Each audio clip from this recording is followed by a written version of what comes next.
As a Bills fan, watching Josh Allen tape is one of my favorite things to do, and since I haven't made a video on Allen this year, I figured I'd put my notes to use by creating a collection of my 7 favorite Josh Allen plays from the 2020 season. We all know that Allen is one of the most talented passers in the league, so instead of compiling traditional highlights, I chose to use the plays that stood out to me from an X's and O's standpoint. So let me know what you guys think of this new video format, and I hope you enjoy. For number 7, I chose a play from Week 9 against Seattle where Allen creates a blown coverage with his eyes. Because Cole Beasley was not followed during his pre-snap motion, Allen knows that the Seahawks are in zone coverage, and the single high safety hints at cover 3. The route concept to focus on is a quick hitch from the number 1 at the top of the screen, John Brown, and a deep cross from the number 3, Isaiah McKenzie.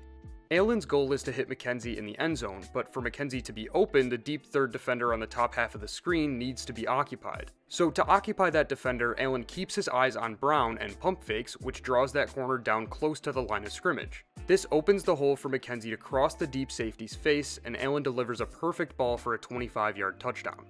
Number 6 is a play from Week 3 against the Rams that you might see on a traditional Josh Allen highlight reel, but I thought I should include it because it displays his ball placement and anticipation. The Bills called an RPO, which stands for Run Pass Option, meaning Allen has the option to hand the ball off or pass based on what he sees from the defense post-snap.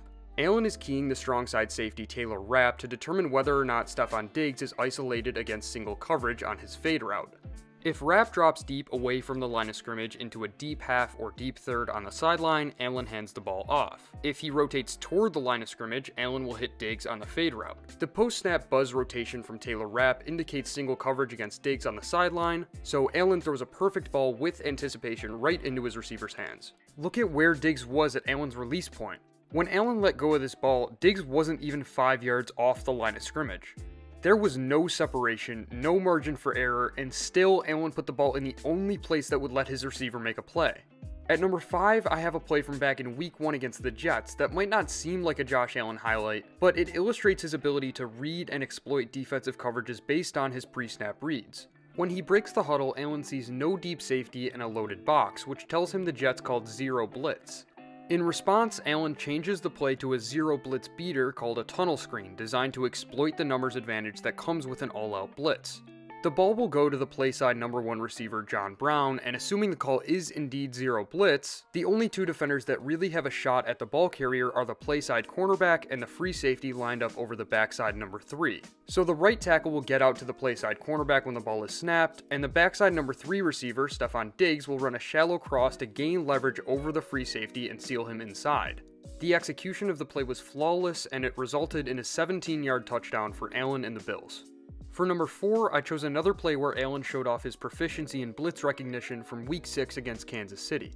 Before he takes the snap, Allen points out the safety capping the slot corner lined up opposite Cole Beasley. This is a dead giveaway for a defensive back blitz, so Beasley is really being covered man-to-man by a defender who's 10 yards off the line of scrimmage. Allen puts Beasley on a quick slant over the middle, which doesn't give the capping safety enough space to cover him tightly. He then gets the ball out quick before the blitz gets to him and completes the pass to Beasley for an 8-yard touchdown. Number 3 is a Stefon Diggs touchdown from Week 16 against New England, where Allen again displayed his ability to manipulate defenders in zone coverage. The Patriots came out in a single high safety shell hinting at cover 1 or cover 3, and the Bills called a Yankee concept, which is specifically designed to attack single high coverages.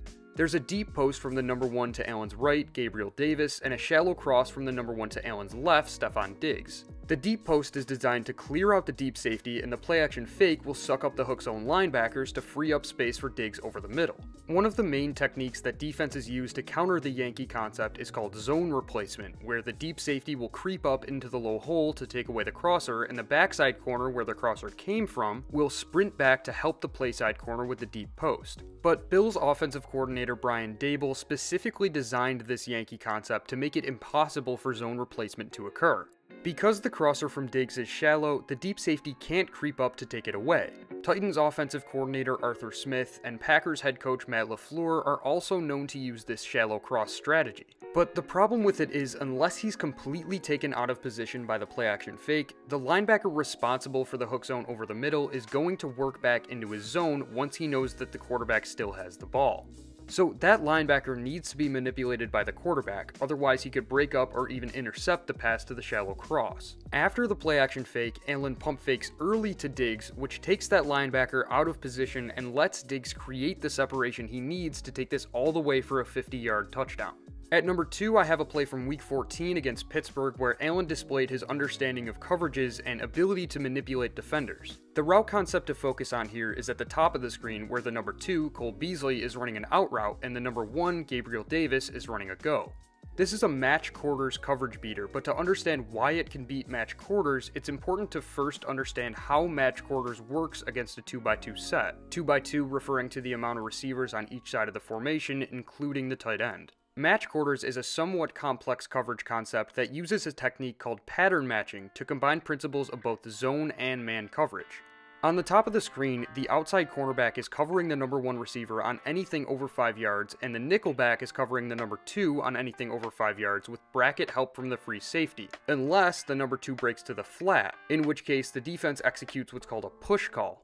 Because the nickelback is out-leveraged by the number 2 receiver, he can't cover the flat. So if the number 2 does break to the flat, the outside cornerback stays home to cover the flat, while the nickelback and free safety shift their focus to the number 1. So what the Bills are trying to do here is force a push call from the outside corner while keeping the nickelback focused on the number 2 to prevent him from working back to the number 1, thus creating a miscommunication between the nickelback and outside corner. To manipulate that outside corner, Allen stares at Beasley and pump fakes, which makes him hesitate.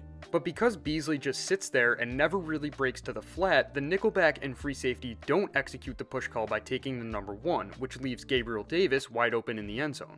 The success of this play was riding on Allen's ability to manipulate the outside corner into thinking that he needed to execute a push call, which he did by pump faking to Beasley. This was a blown coverage, but that blown coverage was constructed by the offensive play call and execution. The throw may not have been anything crazy, but without Allen's eye manipulation and understanding of the defensive coverage, the play doesn't result in a touchdown. At number 1, I chose another play where Allen again used his eyes to manipulate a defender from Week 4 against the Raiders. The Bills called a variation on a play-action concept known as Y-leak. It's basically a Yankee concept with a leak route from the number 2 receiver on the top of the screen, Gabriel Davis. The pre-snap motion by the tight end tells Allen that Vegas is in man coverage, and the single high safety shell indicates cover 1. The concept is designed to isolate Gabriel Davis against single coverage, but for that one-on-one matchup to be created, the deep safety needs to be occupied, which is where some genius from Brian Daboll comes into play. This concept is run out of play action to suck up the linebackers, but Daboll added in a wrinkle to force the playside cornerback out of position. When the number 1 at the bottom of the screen, Stephon Diggs, releases inside, he fakes what's called a crack block on the box safety, Eric Harris. When a receiver performs a crack block like this, it's the outside cornerback's responsibility to crack replace, meaning take over for the gap that was just created on the outside by the crack block. If crack replacement does not occur and the outside cornerback follows Diggs inside, there's no one to force the cutback if the ball is handed off. This would give the running back a free lane up the sideline and would probably result in a touchdown. But this is especially important considering that this play occurred on 3rd down and 1. That outside cornerback, Trayvon Mullen, needs to commit to the crack replace because if he doesn't, the Bills are almost guaranteed a first down. So after Mullen is taken completely out of position by the crack replace, the deep safety is forced to take Diggs as he runs the crosser. Allen stares down Diggs to make sure that the deep safety is committed, which opens up the right half of the field, and he delivers a perfect ball to Gabriel Davis for a 26-yard touchdown. But that's going to do it for today's video, so let me know what you guys think of this new concept, and if you like it, drop suggestions for other players in the comments below. This kind of turned into a Brian Daboll highlight reel, so it puts his influence on Josh Allen's development into perspective, but either way, I had a ton of fun making this video, and I hope you guys enjoyed it as well. For updates on upcoming videos, follow me on Twitter by clicking the link in the description or by searching at BillyStevens8, but that's all I've got for now, so until next time, later.